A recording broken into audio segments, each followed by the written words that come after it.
J.V. Stalin. We demand.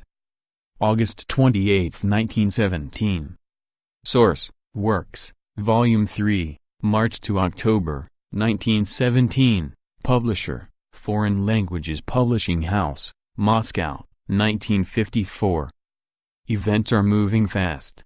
After the Moscow Conference came the surrender of Riga and the demand for repressive measures. After the unsuccessful slander campaign against the soldiers at the front came the provocative rumors about a Bolshevik plot and new demands for repressive measures. Now, after the exposure of the provocative rumors comes the open demarche of Kornilov, who demands the dismissal of the provisional government and the establishment of a military dictatorship. And, as in the July days, Miliakov's party, the Party of Popular Freedom, resigns from the government, thereby openly supporting Kornilov's counter-revolutionary conspiracy.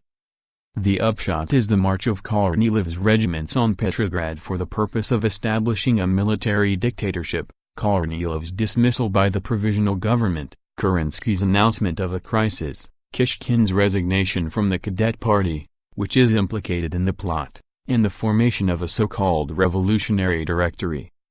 And so, it is a fact that the counter-revolution needed a Bolshevik plot in order to clear the way for Kornilov, who is marching on Petrograd ostensibly for the purpose of putting down the Bolsheviks.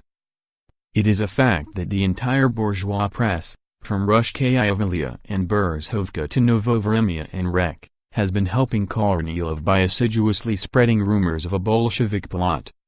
It is a fact that Kornilov's present action is merely the continuation of the notorious machinations of the counter-revolutionary higher army officers, who surrendered Tarnopol in July and Riga in August in order to exploit the defeats at the front for the purpose of achieving the complete triumph of counter-revolution. It is a fact that the Cadet Party is now, as it was in July, in one camp with the traitors at the front and the foul counter-revolutionaries in the rear. Our party was right when it denounced the cadets as the moving spirit of the bourgeois counter-revolution. Our party was right when, as early as the beginning of June, it called for a resolute struggle against the counter-revolution and the arrest of the implicated persons, Kaledin, etc. The counter-revolution did not begin yesterday nor with the Kornilov conspiracy. It began at least as far back as June, when the government assumed the offensive at the front and began to pursue a policy of repression, when the counter-revolutionary generals surrendered Tarnopol, threw the whole blame on the soldiers, and secured the restoration of the death penalty at the front, when the cadets, sabotaging the government already in July and relying on the support of Allied capital, established their hegemony in the provisional government, and, lastly, when the leaders of the Central Executive Committee, the Mensheviks and Socialist Revolutionaries, instead of breaking with the cadets and uniting with the July demonstrators, turned their weapons against the workers and soldiers. That is a fact which it would be absurd to deny. The fight now going on between the coalition government and the Kornilov party is a contest not between revolution and counter-revolution, but between two different methods of counter-revolutionary policy. And the Kornilov party, the sworn enemy of the revolution, having surrendered Riga, does not hesitate to march on Petrograd for the purpose of preparing the grounds for the restoration of the old regime. The workers and soldiers will take every measure to administer a decisive rebuff to Kornilov's counter-revolutionary band should they appear in revolutionary Petrograd. The workers and soldiers will not permit the capital of Russia to be defiled by the filthy hands of enemies of the revolution. They will defend the battle standard of the revolution with their lives. They will defend the battle standard of the revolution, however, not in order that one dictatorship alien to them in spirit might be replaced by another no less alien to them, but in order to pave the way for the complete triumph of the Russian Revolution. Today, when the country is stifling in the clutches of economic disruption and war, and the vultures of counter-revolution are plotting its doom, the revolution must find the strength and the means to save it from crumbling and disintegrating.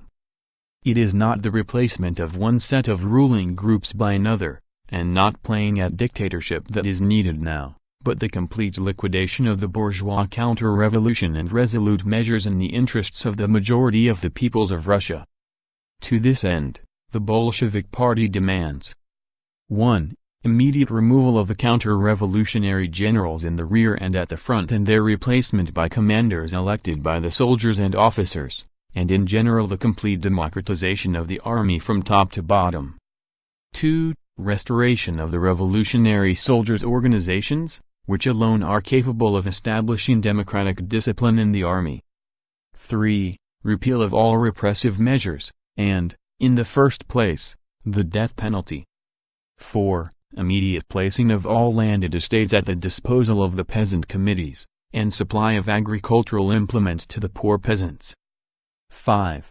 Legislative enactment of an 8-hour day and institution of democratic control over factories, mills and banks, with representatives of the workers predominating in the control bodies. 6. Complete democratization of the financial system, in the first place, ruthless taxation of capital and capitalist property and confiscation of the scandalous war profits. 7. Organization of proper exchange between town and country, so that the towns receive the food supplies and the rural districts the manufactured goods they need. 8. Immediate proclamation of the right of the nations of Russia to self-determination. 9. Restoration of liberties, decreeing of a democratic republic, and immediate convocation of a constituent assembly. 10. Annulment of the secret treaties with the Allies and proposal of terms for a universal democratic peace. The party declares that unless these demands are realized it will be impossible to save the revolution, which for half a year now has been stifling in the clutches of war and general disruption. The party declares that the only possible way of securing these demands is to break with the capitalists, completely liquidate the bourgeois counter-revolution, and transfer power in the country to the revolutionary workers, peasants and soldiers. That is the only means of saving the country and the revolution from collapse.